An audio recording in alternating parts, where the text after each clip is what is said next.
इतिहास की दुनिया में आपका अभिनंदन। इतिहास पाठ में आज हम चर्चा करेंगे भारत के इतिहास पर भूगोल के प्रभाव की।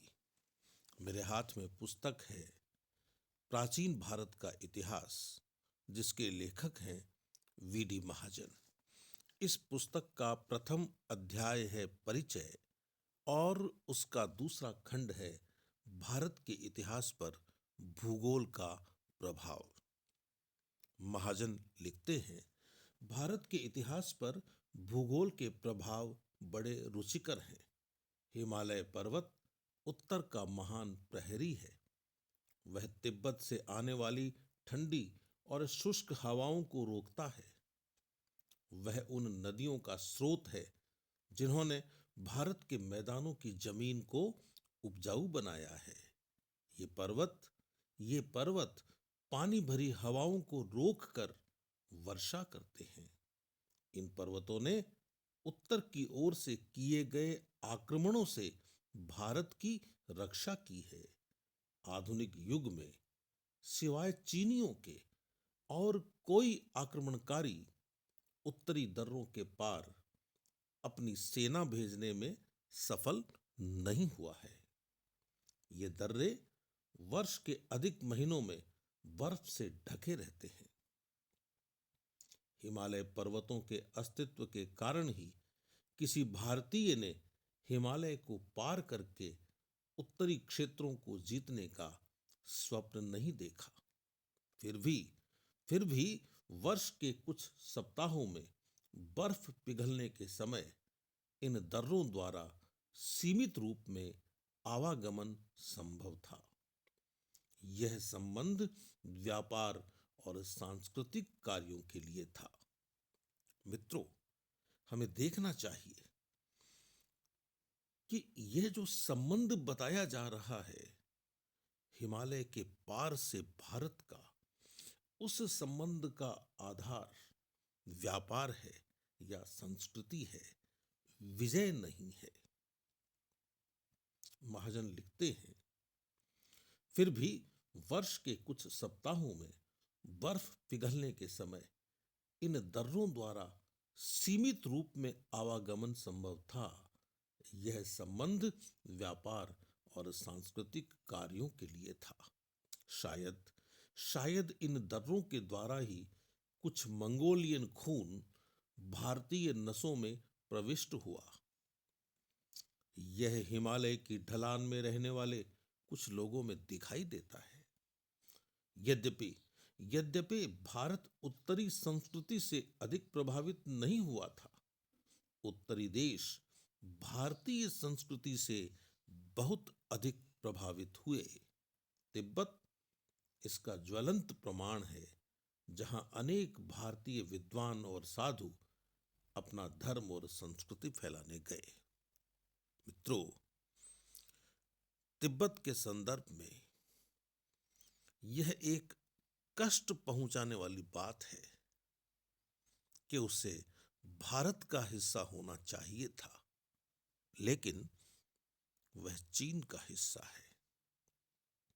महाजन लिखते हैं, हिमालय का उत्तरी पश्चिमी भाग सुलेमान और हिंदू कुश पर्वतों के नाम से विख्यात है। ये पर्वत बहुत ऊंचे नहीं हैं। इन पर्वतों में कई दर्रे हैं जिनके रास्ते कई विदेशी भारत आए। दर्रा खैबर समुद्र तल से 3400 फुट ऊंचा है।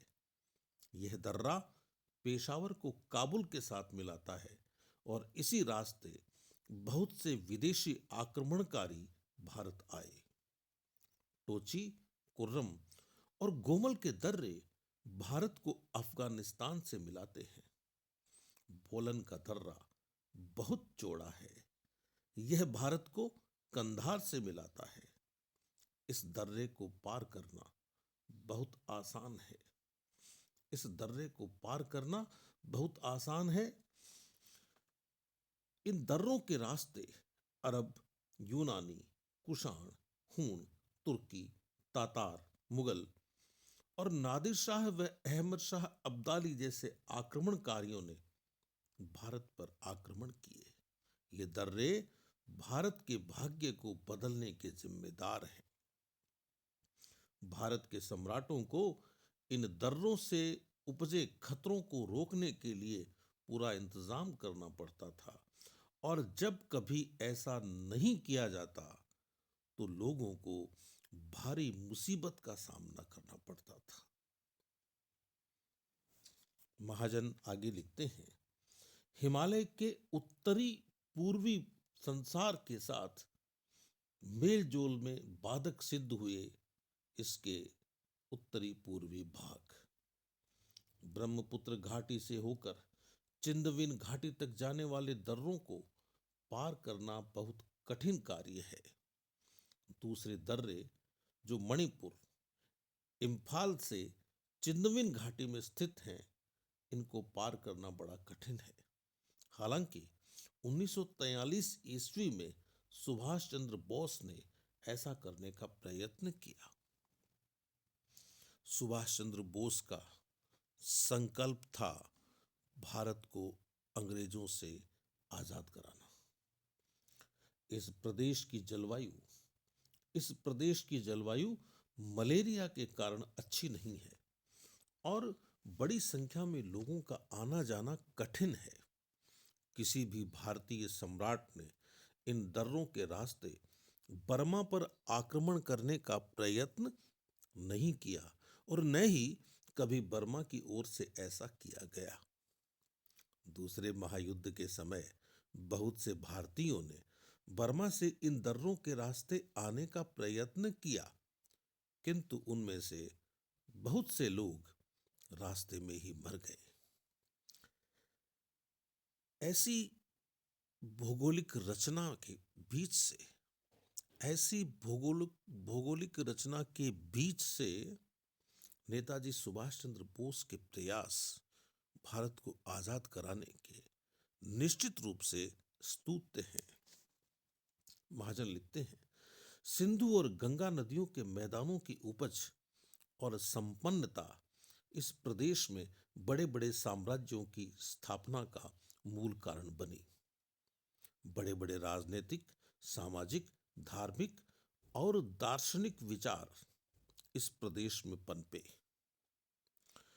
अधिकांश संस्कृत साहित्य की यहाँ पर ही रचना हुई। बौद्ध और जैन मत यहाँ पर ही फले फूले। विद्या और संस्कृति के भंडार तक्षशिला, नालंदा, सारनाथ आदि इसी प्रदेश में स्थापित हुए। इस प्रदेश की संपन्नता और इसका उपजाऊपन यहाँ के लोगों को अन्य कार्य करने के लिए बहुत मात्रा में अवकाश प्रदान कर देता था। इस प्रदेश की नदियां संचार का सबसे सरल साधन है और यही कारण है कि कई बड़े बड़े शहर देश के इस भाग में बस गए। इस संबंध में पाटलिपुत्र, वाराणसी, प्रयाग, आगरा, दिल्ली, मुल्तान और लाहौर इत्यादि शहरों के नाम उल्लेखनीय हैं। भारत के लगभग सारे इतिहास में ये मैदान राजनीतिक गतिविधियों का केंद्र रहे। इस केंद्र को दक्षिण में ले जाने का प्रयास विफल रहा। इस संबंध में मोहम्मद तुगलक का नाम उल्लेखनीय है। और मित्रों, आप जानते हैं कि मोहम्मद तुगलक का राजधानी परिवर्तन का प्रयोग बुरी तरह विफल रहा था। महाजन लिखते हैं, सिंधु और गंगा नदी एक ही दिशा में नहीं बहती। सतलुज और यमुना एक दूसरी के बीच बहुत बड़ी भूमि को समेटे हुए हैं, जो शिवालिक पहाड़ियों की तलहटी से कुरुक्षेत्र और दूर राजपूताना तक फैली हुई है। इसी भूमि पर भारत को वश में करने के लिए बहुत बड़ी लड़ाइयां लड़ी गई, महाभारत के समय से लेकर पानीपत की लड़ाई तक। यहाँ की भूमि की संपन्नता और उपजाऊपन के कारण दूसरे देशों के मुकाबले में भारतीय लोगों को जीवन यापन के लिए कठोर प्रयत्न नहीं करना पड़ता था। इसका परिणाम यह हुआ कि यहाँ के लोग सुस्त और आराम पसंद हो गए और वे बलवान विदेशियों के सामने न ठहर सके। जो मुसलमान भारत में एक बार विजयी होकर आए, यहाँ पर अपना पुरुषत्व गंवाकर दूसरे मुसलमानों से हार गए। दक्षिण भारत उत्तरी भारत की राजनीतिक उथल पुथल से बिल्कुल अलग रहा और किसी भी उत्तर भारत के विजेता को दक्षिण भारत पर विजय प्राप्त करने के लिए बहुत समय लगता। जब उत्तर भारत पर आर्यों का प्रभाव था, तब भी दक्षिण द्राविड़ संस्कृति का केंद्र बना रहा। अगस्त्य आर्य संस्कृति को दक्षिण तक ले गया। मौर्य, गुप्त, दिल्ली के सुल्तान और मुगलों को भी इसी कठिनाई का सामना करना पड़ा। इस बात को अस्वीकार नहीं किया जा सकता कि कठिन समय में दक्षिण ने ही भारतीय संस्कृति को अपने दामन में छिपाए रखा। जब बौद्ध मत उत्तर भारत में अपने जोर पर था, तो दक्षिण ने हिंदू मत को सहारा देकर बचा लिया। जब बौद्ध मत उत्तर भारत में अपने जोर पर था, तो दक्षिण ने हिंदू मत को सहारा देकर बचा लिया। जब जैन मत के लोगों का उत्तर भारत में रहना कठिन हो गया, तो उन्होंने भी दक्षिण में शरण ली। इसी प्रकार जब मुसलमानों ने उत्तर भारत पर अपना अधिकार जमा लिया, तो हिंदू संस्कृति को अपनी रक्षा के लिए विजयनगर के हिंदू राज्य में शरण लेनी पड़ी। इसके अतिरिक्त दक्षिण के राजाओं ने समुद्री व्यापार की उन्नति में बहुत कार्य किया, जिसके बिना विशाल भारत की नींव पड़ना बहुत कठिन हो जाता। घाटों के मैदानों में बहुत से बंदरगाह स्थित हैं। इन बंदरगाहों से विदेशी व्यापार में बहुत सहायता मिली, जिससे भारत में बहुत सा धन आया। भारतवर्ष की भौगोलिक विशिष्टताएं एक समन्वित संस्कृति की उत्पत्ति में सहायक रही हैं। इससे सहन शक्ति की भावना को बल मिला। देश में भिन्न भिन्न प्रकार के लोगों के रहने से एक दूसरे की असमानताओं को सहन करने की भावना उत्पन्न हुई। नदियों, पर्वतों, रेगिस्तानों और वनों से भिन्न भिन्न प्रदेशों में बंटा होने के कारण देश के विशाल आकार ने भारत की राजनीतिक एकता के प्रश्न को बहुत कठिन बना दिया। अनुभव बताता है कि देश के अनेक भागों को एक ही राजसत्ता के अधीन लाना कितना कठिन कार्य रहा होगा। अंग्रेजों के आने से पूर्व अशोक और अकबर ने इस कार्य को कुछ समय तक पूरा किया। केवल अंग्रेजों के समय में ही सारा भारतवर्ष एक सत्ता के अधीन आया। भारत की विशालता का एक और परिणाम यह हुआ कि इसने यहाँ के राजाओं की कामनाओं की पूर्ति के लिए विशाल क्षेत्र जुटाया। उनका बहुत सा समय भारत के भिन्न भिन्न प्रदेशों को जीतने में ही व्यतीत हो गया। परिणाम यह हुआ कि उनके पास भारत के बाहर के प्रदेशों को जीतने के लिए न तो समय ही बचा और न साहस।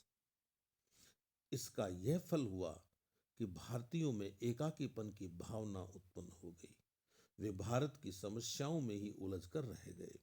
देश के बाहर दूसरे देशों की घटनाओं की ओर ध्यान न दे सके। फलस्वरूप भारत वहां की गई उन्नति के साथ कदम मिलाकर न चल सका। इसका भारत की संपन्नता और स्वतंत्रता पर बहुत बुरा प्रभाव पड़ा। भारत की भौगोलिक स्थिति ने इसे प्रधान मार्गों से अलग कर दिया। इसका दूसरे देशों से अलगाव यहाँ एक विशिष्ट राजनीतिक और सांस्कृतिक इकाई की उत्पत्ति में सहायक सिद्ध हुआ। भारत का विशाल आकार, इसकी अनेक प्राकृतिक विशिष्टताएं और भिन्न भिन्न प्रकार की जलवायु यहाँ अलग अलग जातियों और भाषाओं संबंधी विलक्षणताओं की उत्पत्ति का कारण बने। प्राकृतिक विशिष्टताएं और जलवायु संबंधी परिस्थितियों ने यहाँ के जीवन और लोगों की आदतों पर भी अपना प्रभाव डाला। भारत के वनों ने भारतीय संस्कृति के विकास में बहुत ही उत्तम योगदान दिया। आरण्यक वनों में ही लिखे गए वन ही बड़े बड़े विद्यालयों, ऋषिकुलों और गुरुकुलों के लिए आदर्श स्थान थे। पर्वतों ने भारत के लोगों के मन पर बहुत प्रभाव डाला। हिमालय का कालिदास ने इन शब्दों में वर्णन किया है। हिमालय का कालिदास ने इन शब्दों में वर्णन किया है। पर्वतों का राजा हिमालय, आध्यात्मवाद को धारण किए हुए। पर्वतों का राजा हिमालय अध्यात्मवाद को धारण किए हुए दो समुद्रों के बीच। पर्वतों का राजा हिमालय अध्यात्मवाद को धारण किए हुए दो समुद्रों के बीच ऐसे खड़ा है जैसे कि पृथ्वी को नापने वाला डंडा हो। ये पर्वत शिव और पार्वती का निवास स्थान है। पार्वती जी को हिमालय की पुत्री कहा जाता है। हिमालय पर्वत पर बहुत से पवित्र स्थान हैं। हिमालय पर्वत पर बहुत से पवित्र स्थान हैं। अनेक यात्री भारत के कोने कोने से इन पुण्य स्थानों को यात्रा करने के लिए आते हैं। हिमालय पर्वत पर बहुत से पवित्र स्थान हैं। अनेक यात्री भारत के कोने कोने से इन पुण्य स्थानों की यात्रा करने और इन्हें देखने के लिए आते हैं। हिमालय के इतने वरदानों के होते हुए भी इस बात को अस्वीकार नहीं किया जा सकता कि उसने विदेशी आक्रमणों से रक्षा की झूठी भावना को बनाए रखा। तो मित्रों, यह था आज का इतिहास पाठ। अगले पाठ के लिए हम मिले, तब तक अपने इस साथी को अनुमति दीजिए। नमस्कार।